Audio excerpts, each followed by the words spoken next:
lesson එක අද දවසේ මේකේ තියෙන්නේ බහුපදය යටතේ මම සියලුම සිද්ධාන්ත ටික කරලා ඉවරයි.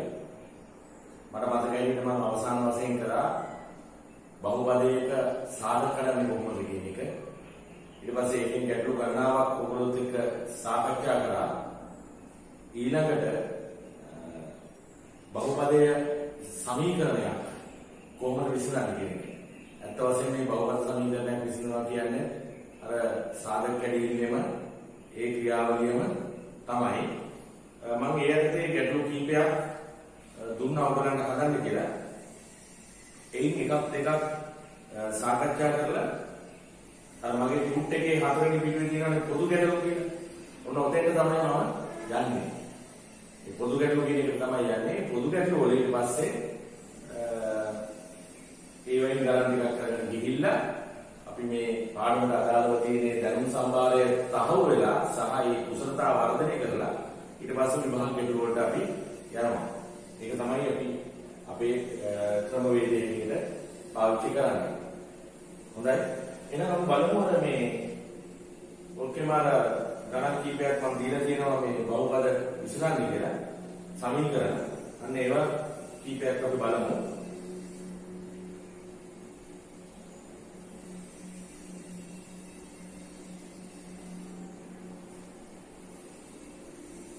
උදාහරණයක් ලෙස මේ අපි බලමු මේ මෙන්න මේ ගැටලුව 10 වෙනි ගානේ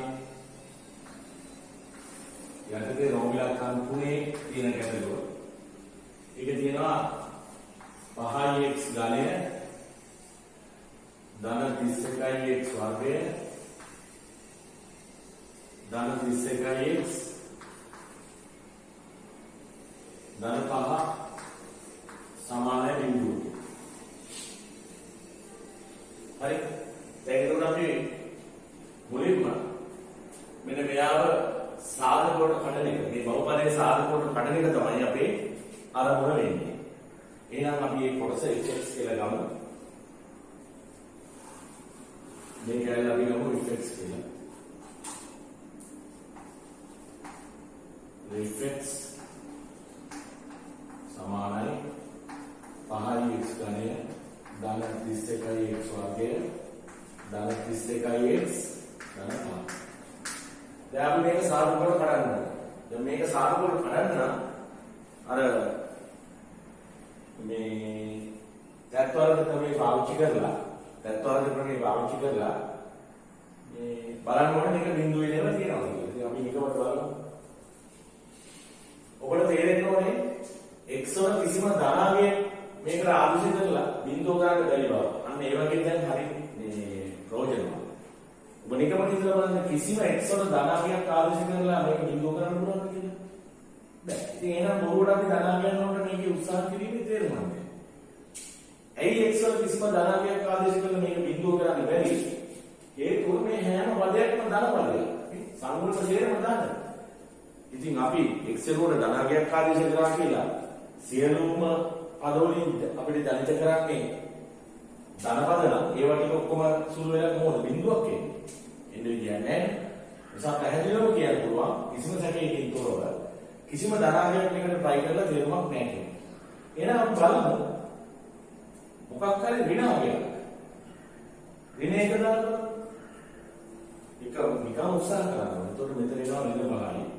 ධන 5ට කැපුණා. ඔව් කැපෙනවා. x සමානයි ඍණ කියන එක බිඳුව වෙනවා. එහෙනම් අපි කියනවා x සමානයි ඍණ 1 f1 සමානයි පස්වතාවක් ඍණ 1 ඝනය ධන 31යි ඍණ 1 වර්ගය ධන 31යි ඍණ 1 ධන 5. මෙතනින් ඔබ දන්නවා මෙතන ඉන්නේ ඍණ 5. ඒ ඍණ 5 වලින් ධන 5 කැන්සල් වෙනවා. මෙතන ඍණ 31 මෙතන ධන 31 කැන්සල් වෙලා බිඳුවක් එනවා. f1 බිඳුව. sorry f ඍණ 1 බිඳුව. එහෙනම් සාධක ක්‍රමය යනවා. එම නිසා අපිට කියන්න පුළුවන් f ඍණ 1 බිඳුව වෙනවා කියන්නේ x ධන 1 සාධකයට වෙනවා කියන්නේ.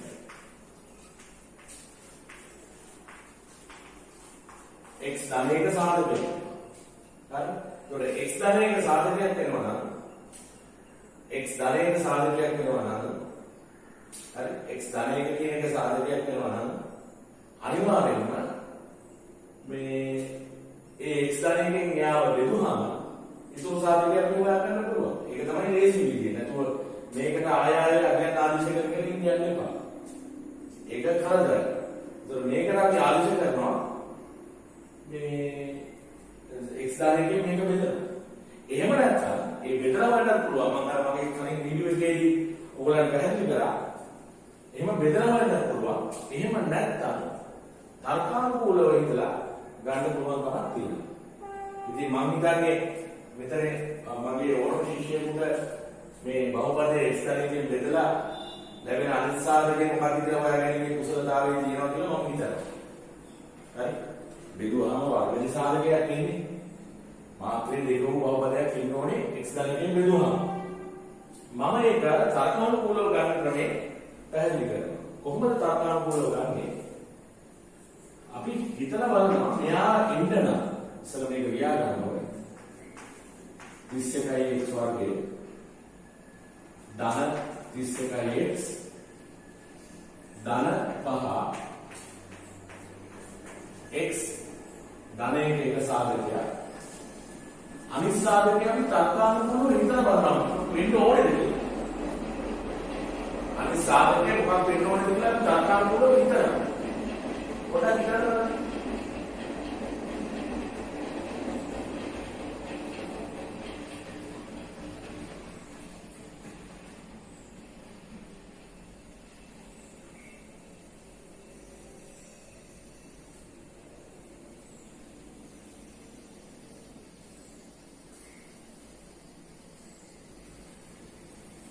දැන් ඔබ දන්නවා අනිවාර්යෙන් මේක වර්ග සාධකයක්. එතකොට මෙතන x තියෙනවා. මෙතන x වර්ග පදේ තියෙන්න ඕනේ. එතකොට මේ 5x ගන්නේ ඉතින් 100ක් විශ්වාසයෙන් මෙතන ඉන්න ඕනේ 5x වර්ගය බව. මොකද එහෙම නැත්නම් කොහොමද මේ පදේ හම්බෙන්නේ? හම්බෙන්න විදියක් නැහැ. එහෙනම් අපිට ඉතාලමුලින් පැහැදිලි මෙතන ඉන්න ඕනේ 5x. එතකොට මුල පදේ හරි. දැන් අග තියෙන නියතේ මොකක්ද වෙන්න ඕනේ කියලා බලන්න. ඊට පස්සේ තමයි මැදපදේ ගැන කල්පනා කරන්නේ. දැන් මෙතන එක තියෙන්නේ. මෙතන විතරයි නියතයක් එන්නේ. ඒ දෙක ගුණ වෙලා තමයි ධනපා හැදෙන්න ඕනේ. එහෙනම් අනිවාර්යයෙන්ම මෙතන එන්න ඕනේ ධන 5. අනිවාර්යයෙන්ම එන්න ඕනේ ධනපා. එතකොට sorry. එකවරක් 5 ධනපා හම්බුනා. දැන් ඉතින් අපි බලන්න ඕනේ මෙතන මේ මැදට එන්න ඕන පදේ මොකක්ද කියලා. මේ මැදට එන්න ඕන පදේ මොකක්ද කියලා. මේ මැදට එන්න ඕන පදය තීරණය කිරීම සඳහා දැන් මේක ගැන හිතලා තමයි මේ පදේ ගත්තේ. මෙයා ගැන හිතලා තමයි මෙන්න මෙතන තියෙන පදේ අවසාන පදේ තීරණය කරේ. දැන් එහෙනම් මැදට එන්න ඕන පදය තීරණය කරන්න පුළුවන් එක්ක මේ 31යි x වර්ගය හැදෙන හැටි ගැන හිතලා එහෙම නැත්නම් 31යි x හැදෙන හැටි ගැන හිතලා. ඒ දෙකෙන් කොහොමුණත් ප්‍රශ්නයක් නැහැ. දෙකෙන් මොකක් හරි එකක් හැදෙන හැටි ගැන අපි හිතමු. අපි හිතමු උදාහරණයකට දැන් අපි තීරණය කරනවා මෙන්න මෙයා හැදෙන හැටි. එතකොට දැනටම අපිට පේනවා මෙතනින් 5x වර්ගය කියලා පදයක් ඇවිල්ලා තියෙනවා. 5x වර්ගය කියලා පදයක් දැනටම ඇවිල්ලා තියෙනවා. හරි? එතකොට දැන් 31x වර්ගයක් එන්න නම් තව කීයක් අඩුද? 26x වර්ගයක් හැදෙන්න ඕනේ. 26 5 27 කියන්නේ. ඒක එන්නේ අනිවාර්යෙන් වෙන කොහෙවත් නෙමෙයි මෙතන මේතර තියෙන මේ x කියන එක මේ ගඩවදෙන් මොනවද? එහෙනම් ස්ථිර ලෙසම මෙතෙන්ට 26x ඉන්න ඕනේ. ඒක ආයි කිසිම දෙයක් දැන් කලින් ඔය දැන් මට ඔක පැහැදිලි කරන්න මෙතන විනාඩියක් දෙකක් ගියාට ළමයෙකුට මේක හිතන්න ඉතාලම කෙටි වෙලාවක් යනවා. හරි. එහෙමනම් ඊළඟට අපි බලනවා මෙයාව තවදුරටත් සාධක කරා ගන්න පුළුවන්ද කියලා. අපි බලමු. x ධනයක සාධක දෙකක් වෙනවනේ. එකක් අනිවාර්යයෙන්ම 5x තියෙන්න ඕනේ අනික x තියෙන්න ඕනේ. මෙතෙන්ට 5යි මෙතෙන්ට 1යි නම් මොනවද වෙන්නේ? බලන්න. සුළු වුණාම එනවා නේද 5x වර්ගයට 26x ගන්න හරි. ඒ කියන්නේ අපි සාධක කෙරුවා හරි. එහෙමනම් අපිට ඕනේ මේ සමීකරණය විසඳුනේ. මේ කොටස වෙනුවට මට පුළුවන් දැන් මේ සාධක තුන යොදා ගන්න. x ධන 1 වතාවක් 5යි x ධන 1 වතාවක් x ධන 5 සමානයි 0. දැන් එහෙනම් මේකෙන් එනවා x සමානයි ඍණ 1 කියලා එකක් එනවා. ඕ මේකෙන් එනවා x සමානයි ඍණ 1ට 5 කියලා. ඕ මේකෙන් එනවා x සමානයි ඍණ 5 කියලා. මේවා තමයි මේ සමීකරණයේ විසඳුම. ඉතින් මම මේවා වෙන වෙනම බිඳුව වල සමාන කරලා ලියන්න කාලේ නාස්ති කරන්නේ නැහැ. අපිට ඒ ලෙවල් වලට ඒක වැඩක් නැහැ. අපි දන්නවා මෙහෙම සාධක තුනක් ගුණිතයේ බිඳුව වෙනවනම් මේ වෙන වෙනම මේ එක එක කියලා බිඳුව වල සමාන වෙන්න ඕනේ. මේ බිඳුව වල සමාන කරනවා මේක තමයි උත්තර. නේද? ඉතින් ඇයි අපි මේ කාලේ නාස්ති කරන්නේ?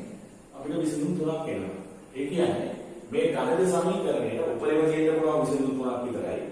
මාත්‍රේ තුන නම් තියෙන්න පුළුවන් උපරිම විසඳුම් ගන්න තුනයි. උපරිම ගන්න. තුනක් නැති වෙන්න පුළුවන්. විසඳුම් දෙකක් විතරක් තියෙන්න පුළුවන්. එකක් තියෙන්න පුළුවන්. හරි? ඉතින් මේ මාත්‍රේ තුනක් තියෙන නම් එක්ක විසඳුම් එකයි එහෙම නැත්නම් තුනයි. දැන් මෙතන මේ අපි ඒකේ විසඳුම් තුනම ලබාගෙන තියෙනවා. මම හිතන්නේ මම මේකට කාලේ වැය කරන එකේ ඉච්ඡර තේරුමක් නැහැ. මොකද එකම දේ නැවත නැවත රිපීට් කිරීමක් මේ වෙන්නේ. අනික මම මේ වගේ ගන්න විතර දානවා මගේ රිවිෂන් වලට. දාලා නැවත නැවත අප්ඩේට් කරනවා. ඔයගොල්ලන්ට කිසි ලෙසකින් මේ ඉගෙන ගන්න කිසිම සිද්ධාන්තයක් කිසිම අවස්ථාවක් අහු වෙන්නේ නැතුව ඒ කියන්නේ ඒක Tamanට ගෝචර වෙන්නේ නැතුව යන්න ඉඩ හම්බෙන්නේ නැහැ. ඒක අර මගේ ඒ රිවිෂන් ක්‍රියාවලියත් එක්ක අනිවාර්යෙන් මේ සියල්ලම අප්ඩේට් වෙනවා. හැබැයි මේ රිවිෂන් වල මම දාන ටිකක් අපහසු වෙනවා. ලේසි ගණන් නම් දාන්නේ නැහැ. හරි. හොඳයි එහෙමනම් මම හිතන්නේ මේක සටහන් කරගන්න මේකෙන් අපිට පුළුවන් ඊට පස්සේ අර පොදු ගැටලු කියන එකට යන්න.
සටහන් කරගන්න එක.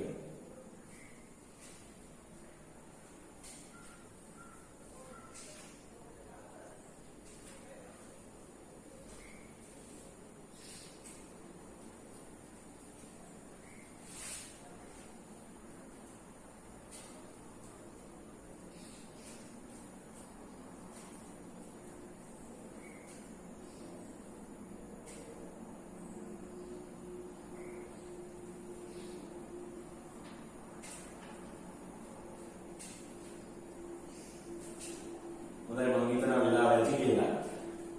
එහෙනම් අපි යමු අර පොදු ගැටලු කියන කොටස. දැන් මේ පාඩමෙන් ඔබට මම කිව්වා pure maths second paper එකේ 11 වෙනි ගානේ B කොටස අහන්නේ මේ බහුපද පාඩම. එතකොට ඒකට ලකුණු 75ක් අනිවාර්යෙන් තියෙනවා. ඒ කියන්නේ ඔබ දැන් ලකුණු 10න් 75ක් pure paper එකට ලකුණු 10ක් තියෙනවා.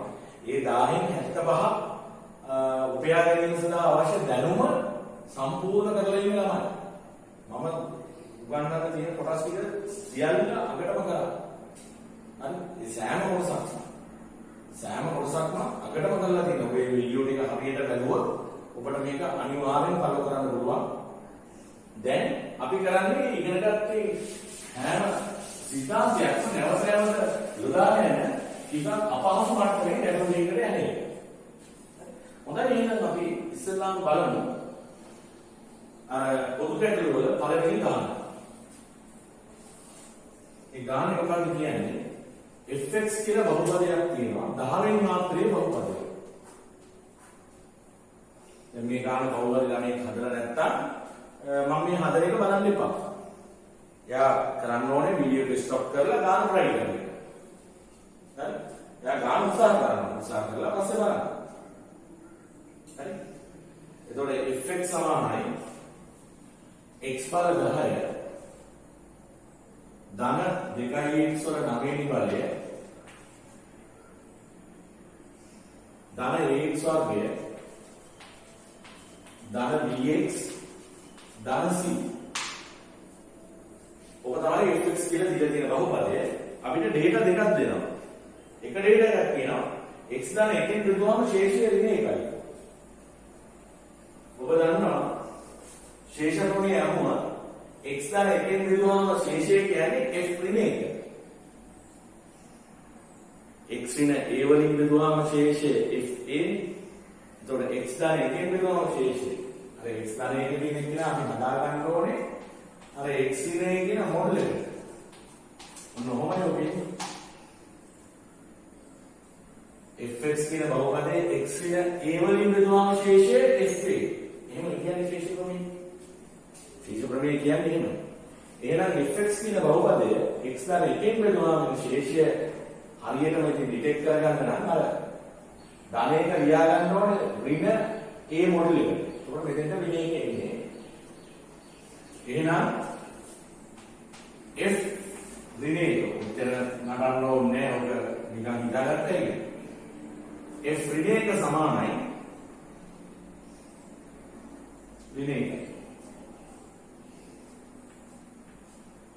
මේක කියන එක ඩේටා එකක් අරම අපිට මෙන්න මෙහෙම එකක් ගන්නවා. ඒතර මේ f ඍණ 1 සමාන ඍණ 1යි කියන්නේ fx වල x කියන තැන වල ඍණ 1 දාපුවාම ඍණ 1 ලැබෙනවා කියන්නේ වටිනාකම නේද? එහෙනම් අපිට මෙතනින් සමීකරණයක් ගොඩනගා ගන්න පුළුවන්. ඍණ 1 10 වෙනි බලය ධන දේවතාවක් ඍණ 1 9 වෙනි බලය ධන a වතාවක් ඍණ 1 වර්ගය ධන b වතාවක් ඍණ 1 ධන c සමානයි ඍණ 1යි. මේ තමයි f ඍණ 1 කියන මේ ප්‍රකාශය. fx වල x වෙනකොට ඍණ 1 ආදේශ කරපුවාම වෙන ප්‍රකාශය. මෙතනින් එනවා a ඍණ b ධන c a ඍණ b ධන c මෙතනින් ධන 1 එන්නේ. මෙතනින් එනවා ඍණ 1 ඍණ 1 9 වෙනි බලය කියන්නේ ඍණ 1යි. ඍණ 1 ඔත්තේ බලය ඍණ 1යි. ඍණ 1 ඉරට්ටේ බලය ධන 1යි. ඍණ 1 ඔත්තේ බලය ඍණ 1යි. ඍණ 1 ඔත්තේ බලයක් නම් උත්තරේ ඍණ 1යි. ඍණ 1 ඉරට්ටේ බලයක් නම්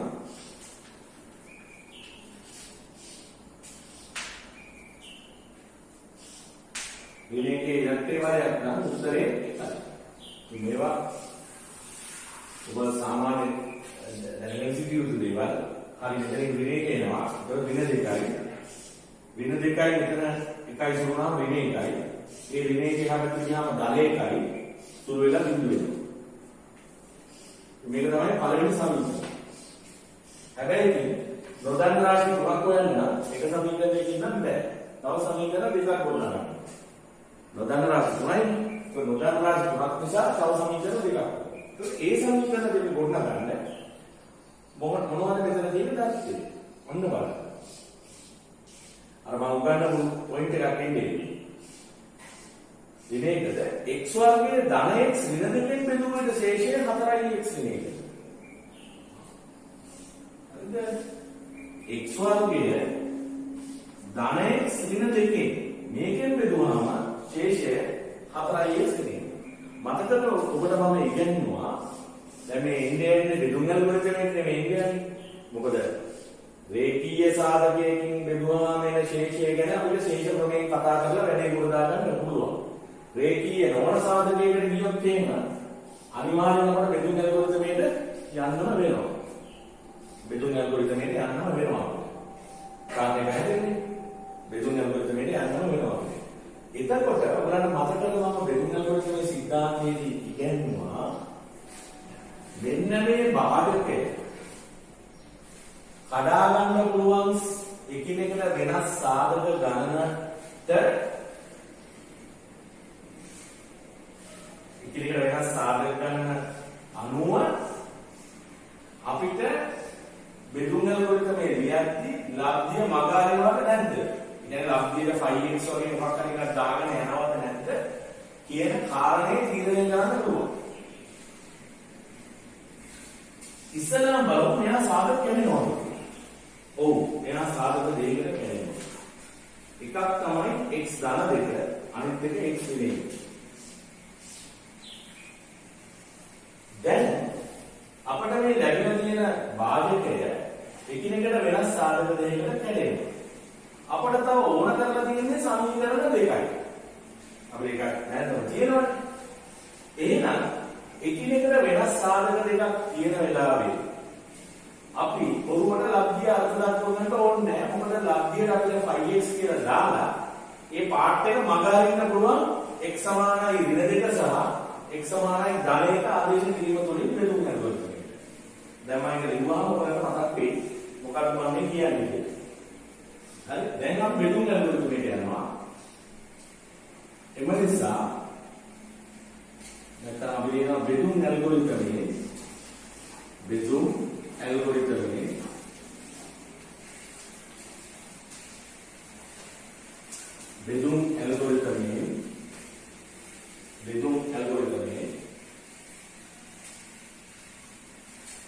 x වල 10 බලය ධන 2x වල 9 බලය ධන ax වර්ගය ධන bx ධන c භාජ්‍ය සමානයි භාජකයට මම මේක වෙනකොට මේ සාධක දෙක කියන්නේ x ධන 2 x ඍණ 1 5x ලබ්ධිය ගත්ත 5x කියලා ධන ශේෂය මොකක්ද 4x නේ 4x නේ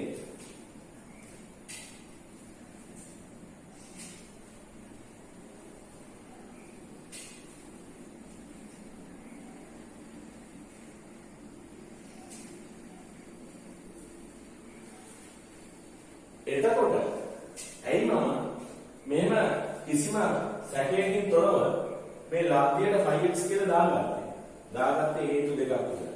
පළවෙනි හේතුව මට තව අමතරව ඕන කරන්නේ සමීකරණ දෙකයි. එහෙනම් මට මෙතන තියෙනවා එකිනෙකට වෙනස් සාධක දෙකක්.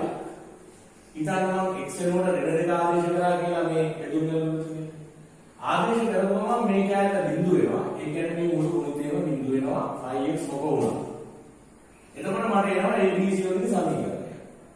ඊළඟට මම x සමානයි 1 ආදේශ කරනවා.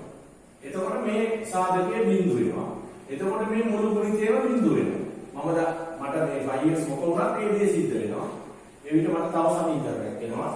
එතකොට මෙතන සමීකරණය සමීකරණ 3යි ABC වලින්. ඒ කියන්නේ මට මේ අවශ්‍ය විසඳුම කරා යන්න පුළුවන්කම තියෙනවා. අන්න ඒකයි මම ඔයාලට මතකද? ඔයගොල්ලෝ හොඳට බලනවා මේ පළවෙනි වීඩියෝ ටික ෆලෝ කරලා ඒ වගේම මම පැහැදිලි කරනවා මේ අර බෙදුම් ඇල්ගොරිතමේ ලියද්දී මෙන්න මේ ලබ්ධිය මගහැරීම සහ මගහරින්න බැරි වීම කියන්නේ. ඒක මම විශේෂ කොට වෙනමම වීඩියෝ එකකින් සාකච්ඡා කරලා තියෙනවා. ඉතින් ඒවා පරිශීලනය කරලා මේ කටයුතු පොඩින් කරගන්න ඕනේ. හොඳයි. එහෙනම් දැන් මම ආදේශ කරනවා x සමානයි ඍණ 2. ඒක x සමානයි ඍණ 2 ආදේශ කරපුවාම ඍණ 2 10 වෙනි බලය ඍණ 2 10 වෙනි බලය ධන දෙවතාවක් ඍණ 2 9 වෙනි බලය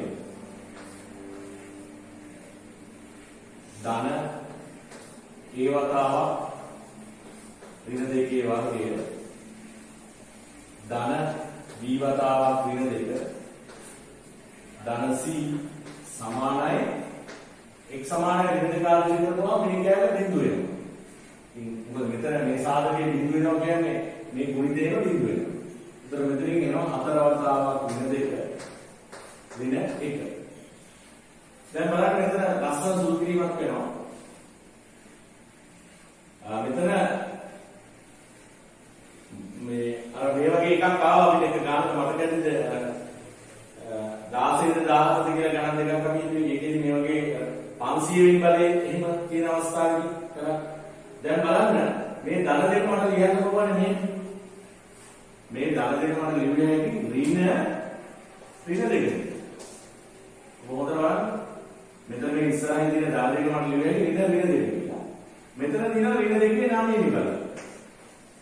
එතකොට ඍණ දෙකේ ඒ බලය ඍණ දෙකේ 9 වෙනි බලය කියන්නේ ඍණ දෙකේ 10 වෙනි බලය. හැබැයි ඒක ඉස්සරහින් තියෙන ඍණ. මෙතන ඍණ දෙකේ 10 වෙනි බලය තියෙනවා. හැබැයි ඒක ඉස්සරහින් තියෙන 10. ඒ කියන්නේ මේ දෙන්න සුළු වෙලා අනිවාර්යෙන් බිඳුවට සමාන වෙනවා කියන එක. මම කියන්නේ මේ දරුවන්ට පැහැදිලියි. නේ? දරුවන්ට පැහැදිලියි මම මොකක්ද කියන්නේ මේ දෙන්න අවශ්‍ය වෙලා යනවා කියන එක මම කිව්වේ. හරි.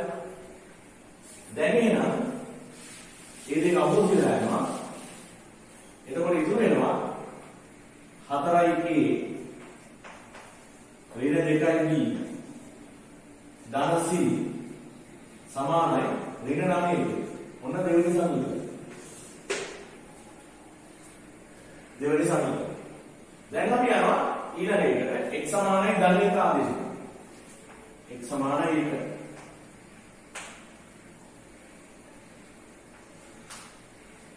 x समान 1 आदेश करो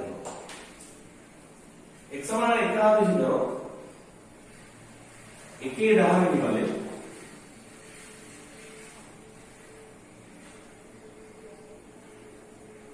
ධන එකේ 10 වෙනි බලය ධන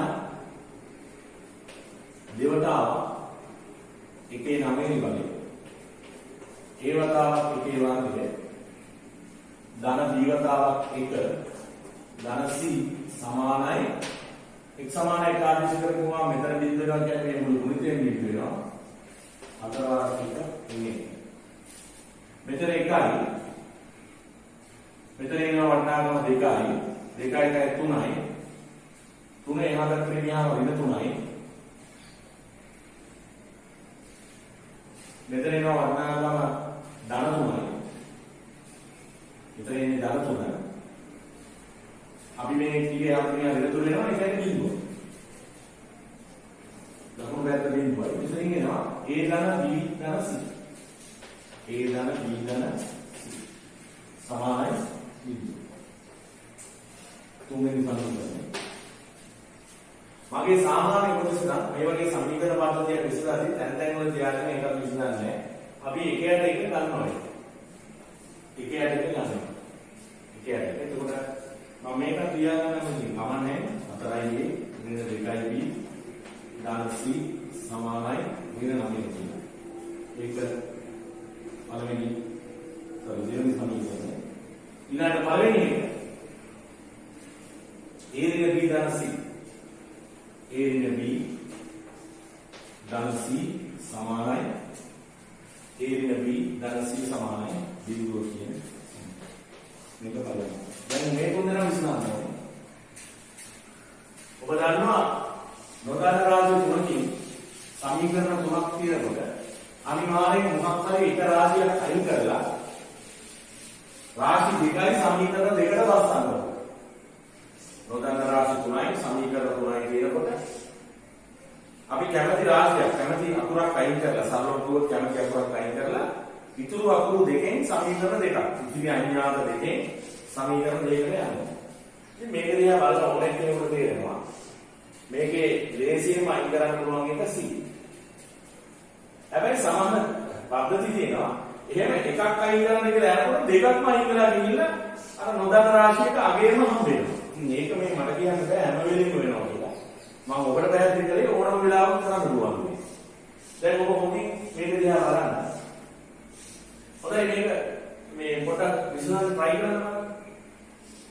මේක විසඳන්න try කරන්න බලන්න.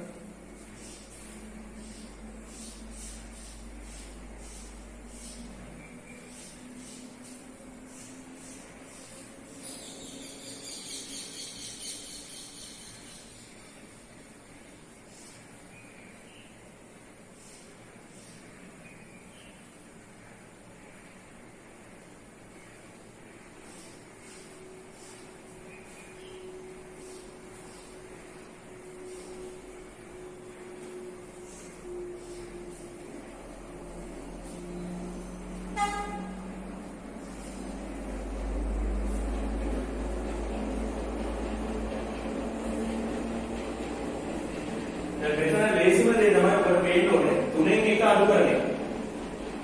ඔබට එතකොට C කැපිලා ගිහිල්ලා A කැපිලා ගිහිල්ලා B වල ගිය අපිට හම්බෙන්නේ. අපි අඩු කරමු තුනෙන් එක.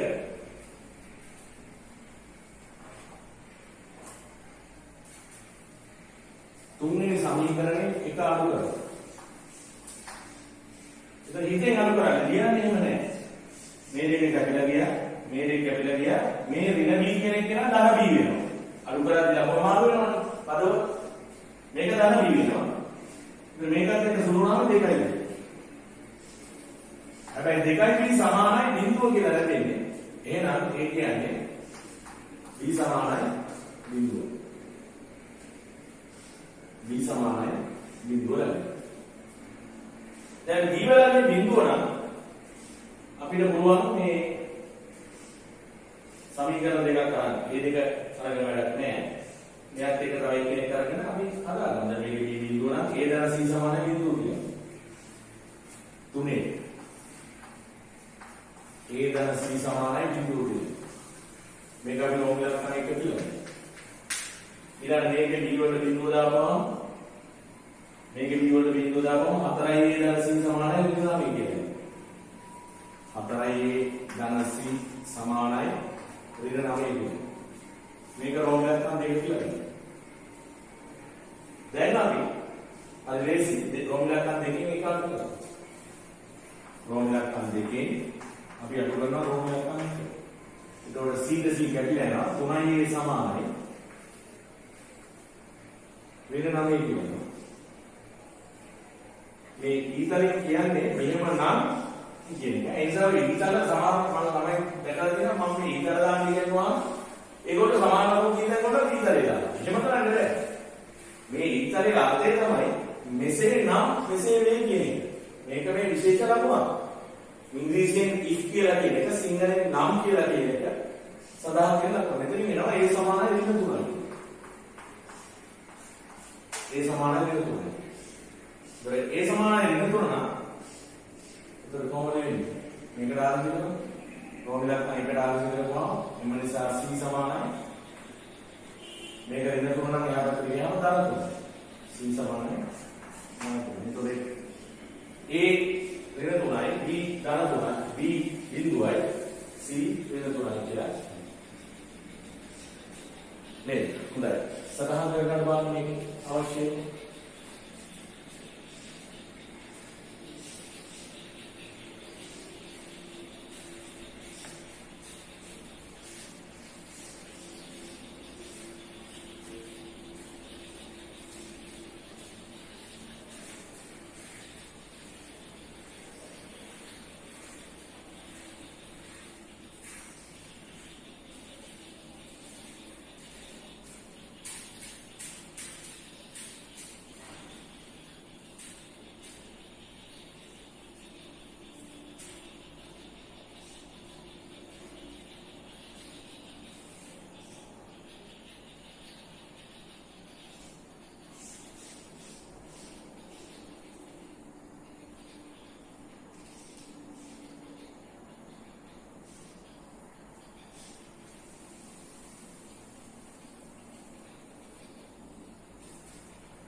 හොඳයි නේද? මම හිතනවා මේක ලියා ගන්න ඇති කියලා.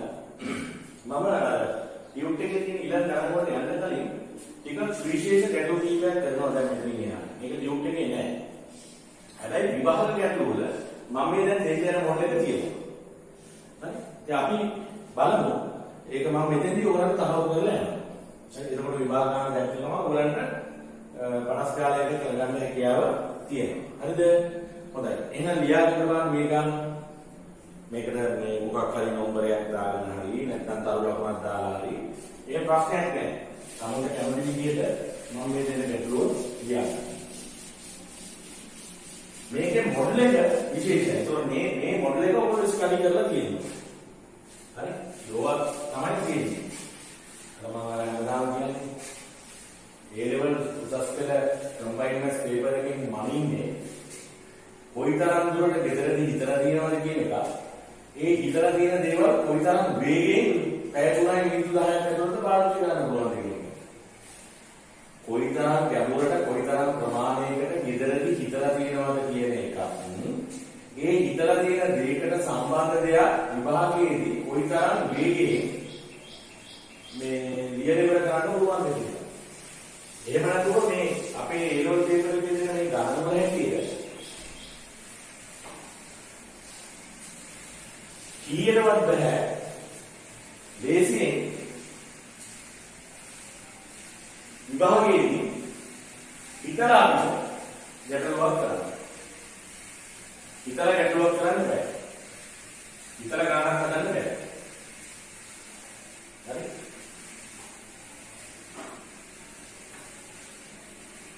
ඒ නිසා අපි බලමු මේ පුළුවන් තරම් වේලාසන දේවල් හොඳට හිතලා තියෙනවා. ලියා ගන්න මේක. ලියන්න. fx යන මාත්‍රය දෙක හෝ fx යන මාත්‍රය දෙක හෝ ඊට වැඩි බහුපදයකි. fx යන මාත්‍රය දෙක හෝ ඊට වැඩි බහුපදයකි. ඒ කියන්නේ fx කියන්නේ මාත්‍රය දෙක හෝ ඊට වැඩි බහුපදයක්.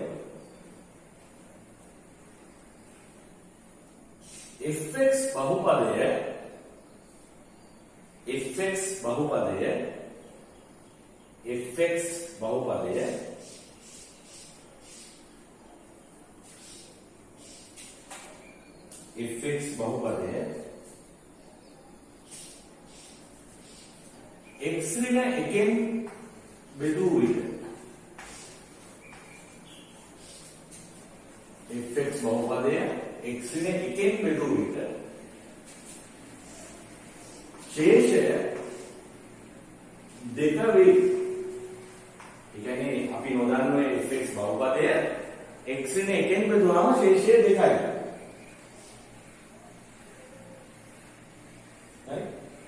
දන්නේ නැහැ බහුපදය මොකක්ද දන්නේ නැහැ. හැබැයි x නේ එකෙන් බෙදුවාම ශේෂය දෙකයි. කොහොමද? x ඍණ දෙකෙන් බෙදූ විට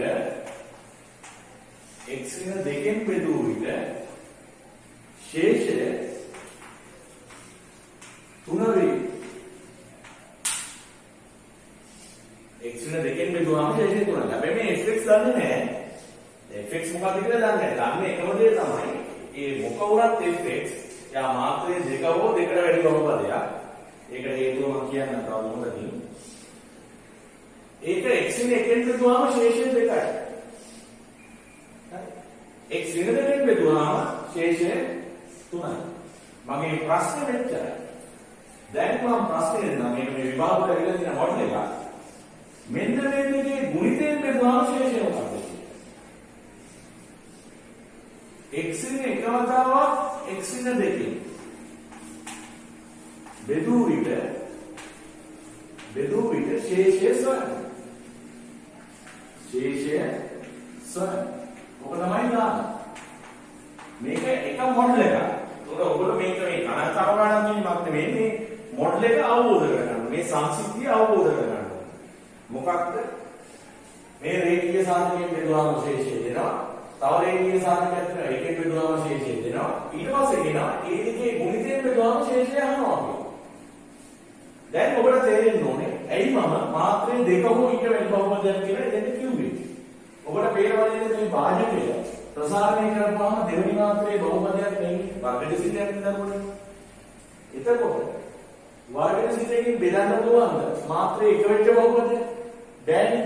එහෙනම් අඩුම තරමේ ඔය fx කියන එක නා මේකේ මාත්‍රයට සමානවත් වෙන්න බෙදන්න නේද? අඩුම තරමේ මේකේ මාත්‍රයට සමානවත් වෙන්න ඕනේ. ඒ කියන්නේ මාත්‍රය දෙකවත් වෙන්න ඕනේ ගන්නේ. ඒක වැඩි වුණාට ප්‍රශ්නයක් නෑ. ඒකයි මම මෙතෙන් දිහා මාත්‍රය දෙක හෝ ඊට වැඩි කියලා දුන්නේ. හොඳයි මම ටික වෙලාවක් දෙනවා. try කරන්න. try කරන්න. මම ටික වෙලාවක් දෙනවා. උත්සාහ ගන්න. මම දන්නවා මගේ මේ පන්ති වල පන්ති දෙකේ ඉන්න ළමයින්ගේ සැලකියුතු පිළිසකට මේක ගොඩ දාන්න පුළුවන්. අනිත් අයට මේ එකමක් නෙමෙයි. බලමු.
පරිසරයේ පොඩි ශබ්ද දෙක තුනක් එනවා ඉතින් මේ පහළ ගේකට කොන්ක්‍රීට් එකක් වගේ දානවා මම හිතන්නේ. අපි ඉතින් කොහොමත් සුභාධර්මයත් එක්ක තමයි මේ කටයුත්ත කරන්න වෙන්නේ. මම ඉදිරියේදී වෙනම තාක්ෂණයක් මොකක් හරි පාවිච්චි කරනවා මේකට මේ ශබ්ද නැති වෙන්න මට මගේ ශිෂ්‍යයෝ කීපදෙනෙක් මම උපකාර මේ උපදෙස් දීලා දෙනවා. මේ කරන්න. දැන් අපි ඒක කරන්නේ. හරි අපි ප්‍රශ්නෙට ගියොත් දැන් අපි fx දන්නේ නැහැ. fx දන්නේ නැහැ. හැබැයි fx නොදන්නවා වුණාට x වෙන එකෙන් බෙදුවාම ශේෂය දෙක නම් ශේෂ ප්‍රමේය අනුව මට කියන්න පුළුවන් නේද? f එක සමානයි දෙකකින්. ඒක ලියන්න පුළුවන්. මම ගන්න හදන්නේ පොඩි උදව්වක් විතරයි. f එක සමානයි දෙක කියලා කියන්න පුළුවන් නේද? x වෙන එකෙන් බෙදුවාම ශේෂය දෙක නම් f එක සමාන දෙක වෙන්න බෑ ශේෂ ප්‍රමේයම. හා x වෙන දෙකෙන් බෙදුවාම ශේෂය 3යි. එහෙනම් f දෙක සමානයි 3 වෙන්න. එතකොට මේ ගාන හදන්න ගැටලුවට ප්‍රවිෂ්ඨ වෙන ඕනම දරුවෙක් මෙන්න මේ රේඛා දෙක ඔළුවට යන්න ඕනේ. ඒක තමයි පළවෙනි. එතකොට ඒක වෙන්නේ ශේෂ ප්‍රමේය. ඒක වෙන්නේ ශේෂ ප්‍රමේය. ඒක වෙන්නේ ශේෂ ප්‍රමේය. හරි? ඒක වෙන්නේ ශේෂ ප්‍රමේය. right? ඒක ඕකේ. දැන් මේ දෙකේ ගුණිතයෙන් බෙදුවා වෙන ශේෂය මොනවද කියන්නේ? ඉතින් ඔබ දන්නවද මේ වගේ භාජකයකින් බෙදුවා වෙන ශේෂය වන්න අපිට එකම විදිය මොකක්ද? එක්කෝ මේකෙන් බෙදන්න ඕනේ fx. ඉතින් fx දන්නද කොහොමද බෙදන්නේ? මේ භාජකයෙන් බෙදුවා නම් හරි fx. එතකොට ශේෂය හම් වෙනවා. ඉතින් fx දන්නේ නැහැ. එහෙනම් ඒ වැඩේ කරන්න බෑ. එහෙනම් එකම දේ බෙදුම් යනකොට තමයි. එහෙනම් එකම දේ බෙදුම් යනකොට තමයි. හරි බෙදුම් යනකොට මේ යනකොට භාජ්‍ය සමානයි භාජකයේ වරක් ලබ්ධිය ලක්ෂණය. භාජ්‍ය දන්නේ නැහැ. භාජ්‍යයට උඩ අපිට භාජ්‍ය කරන්න වෙන්නේ fx. භාජකයේ තමයි මේ තියෙන්නේ. ලබ්ධිය හරි කැමතිුණා අකමැතිුණා මෙතන අර්ථ දක්වලා වැඩක් නැහැ. හේතුව ඉතින් භාජ්‍ය දන්නේ නැතුව ලබ්ධිය අර්ථ දක්වලා වැඩක් නැහැ. සම්මුණ සමාන කිරීමක්වත් මොන වගේ දෙයක්වත් කරන්න බෑ නේද? fx දන්නේ නැතුව. ඒ නිසා මෙතන ලබ්ධිය 5x කියලාම දාන්න ඕනේ. ඒකට තව හේතුවක් තියෙනවා. හේතුව තමයි මෙතන තියෙන මාත්‍රේ දෙක වූ බහුපදයක් වෙනවනේ. ඒතර මාත්‍රේ දෙක වූ බහුපදයෙන් බෙදනකොට ශේෂය වෙන්නේ උපරිම මාත්‍රේ එකයි. ඒතර ශේෂයේ උපරිම මාත්‍රේ එකයි කියන්නේ ශේෂය අර්ථ දක්වාදී අපිට ලියන්න වෙන්නේ ax ධන b කියලානේ. ඒ කියන්නේ නොදන්නා අකුරු දෙකයිනේ එතන තියෙන්නේ. ඉතින් එතකොට අපි බෙදුම් ඇල්ගොරිතමේ ප්‍රකාශනයේ නොදන්නා අකුරු දෙකයි තියෙන්නේ. මෙතන එකිනෙකට වෙනස් සාධක දෙකක් තියෙනවා භාජකයේ. එතකොට මම කලින් වීඩියෝ වලදී ඔබ ඉතාම තදට තහවුරු කරා බෙදුම් ඇල්ගොරිතමේ ලියුවම මේ මුළු බෙදුම් ඇල්ගොරිතමේ පුරාවටම තියෙන නොදන්න රාශි ගණනට සමාන එකිනෙකට වෙනස් සාධක ගණනක් භාජකයේ තියෙනවා නම් කිසිසේත් බය වෙන්න එපා. ලබ්ධිය අර්ථ දක්වන්න අවශ්‍ය වෙන්නේ නැත. මෙතන නම් කොහොමදවත්ම ලබ්ධිය අර්ථ දක්වන්න බෑ. මොකද fx ගන්න කොහොමද ලබ්ධිය අර්ථ දක්වන්නේ? ලබ්ධිය මාත්‍රේ ගන්න බෑ. හරි? එහෙනම් දැන් කෙලින්ම බෙදුම් ඇල්ගොරිතමේ ස්ථාපනය කරන්න